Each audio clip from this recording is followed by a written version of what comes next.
La proforma presupuestaria del gobierno prevé reducir el déficit fiscal en 691 millones de dólares, el déficit 2017 declarado en 4.794 millones, bajaría el 2018 a 4.102 millones, una modesta rebaja de alrededor de medio punto en el Producto Interno Bruto.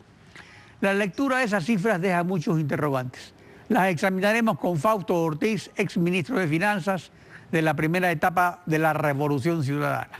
Buenos días, bienvenido a Contacto Directo. Buenos días, saludos cordiales. Los gastos permanentes suben de 19.165 millones a 20.924 millones, es decir, el 9.1%.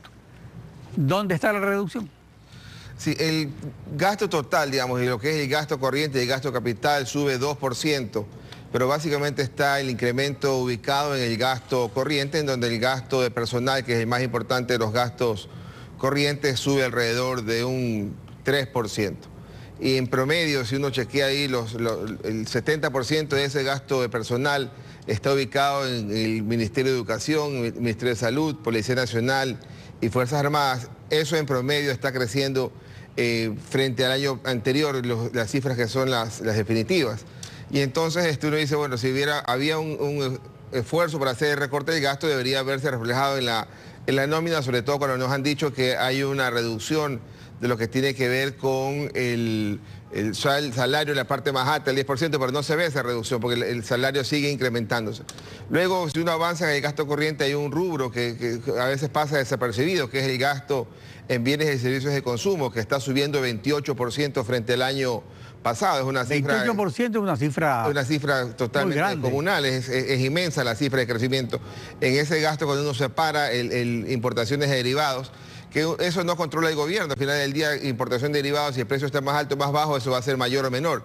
El año 2018 y el año 2016 y el 17 van a tener un precio de petróleo similar, $42 en la proforma, por lo tanto esa variación no es tan fuerte. Pero hay que prestar atención a unos 630 millones de dólares que sube el rubro bienes y servicios de consumo.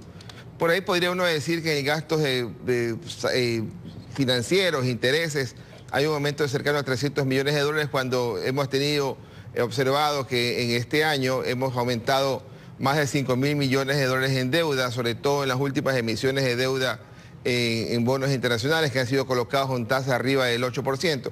Solo esas 5 colocaciones de deuda pasan 400 millones de factura en intereses, por lo tanto también pudiera haber algún tipo de subejecución, de ubicación pequeña en el tema del gasto.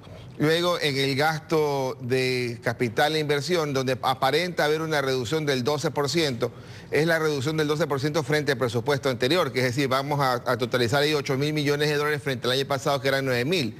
Pero si uno mira las cifras de octubre de este año, es decir, hace escasos días, ese gasto de inversión en capital está apenas en 6.000 millones de dólares.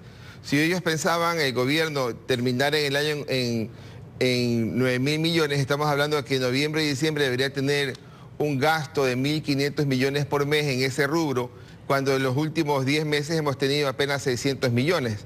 Esa cifra va a ubicarse más o menos, yo estimo, en unos 8.000 millones de dólares para el año 2017, que es exactamente la misma cifra que están ubicando para el año 2018, con lo cual el gasto no solamente que crece el 2% que hablábamos al inicio, sino que pudiera crecer en lo que está presupuestado a un 6%, ¿no?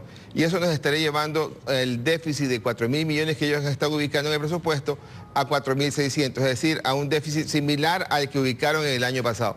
Pero la historia no termina ahí, Alfredo, y público. Pero resulta que el ministro de Finanzas ha venido afirmando que los recortes serán en inversión, que en la década pasada se concentró su inversión en grandes obras de infraestructura, que ahora ya no se requiere esa inversión, por lo que dice hay disponibilidad de esos recursos.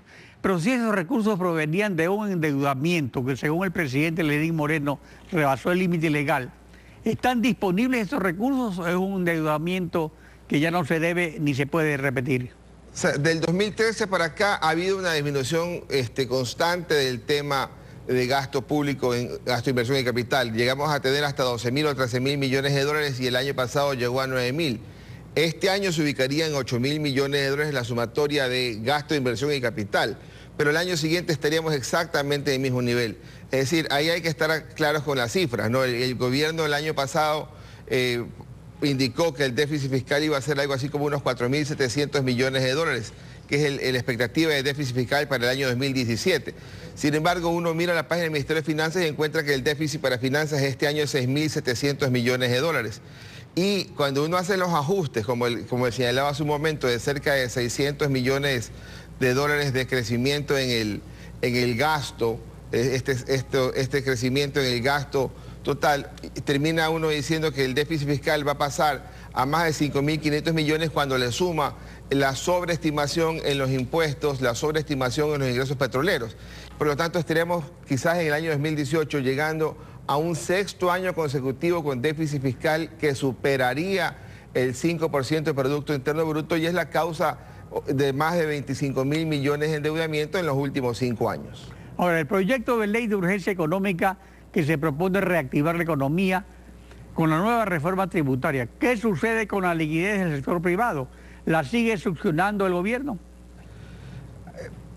La liquidez pudiera estar en similares condiciones, quizás no hay una extracción tan fuerte en la liquidez cuando uno dice que el año 2017 se suspendió el 2% del IVA, cuando uno también plantea que el año 2017 se eliminaron las salvaguardas y que también eso pudiera darles entre los dos recursos cerca de 1.000 millones de dólares de alivio.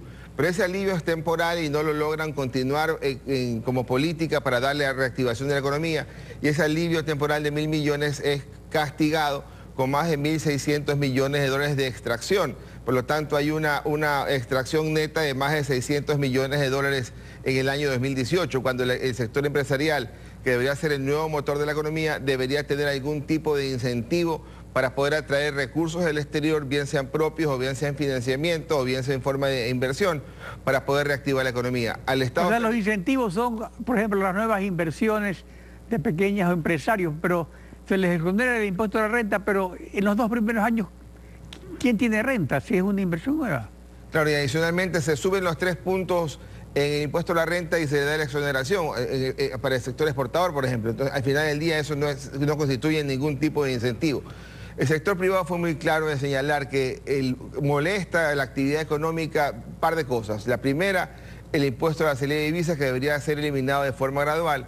Y la segunda, también el anticipo impuesto a la renta, que en vez de solamente destinarlo a eliminarlo en la parte pequeña de la población y empresarial, lo pasan debería pasarlo hacia toda la economía. La intención es traer recursos, ya que el Estado no puede hacerlo, lo hace demasiado caro, es el sector privado llamado a reactivar la economía, pero el gobierno pareciera no entenderlo o al menos no quiere implementarlo. Sobre el dinero electrónico, el proyecto de ley urgente descarta el abuso del Estado a través del Banco Central o se mantiene camuflado.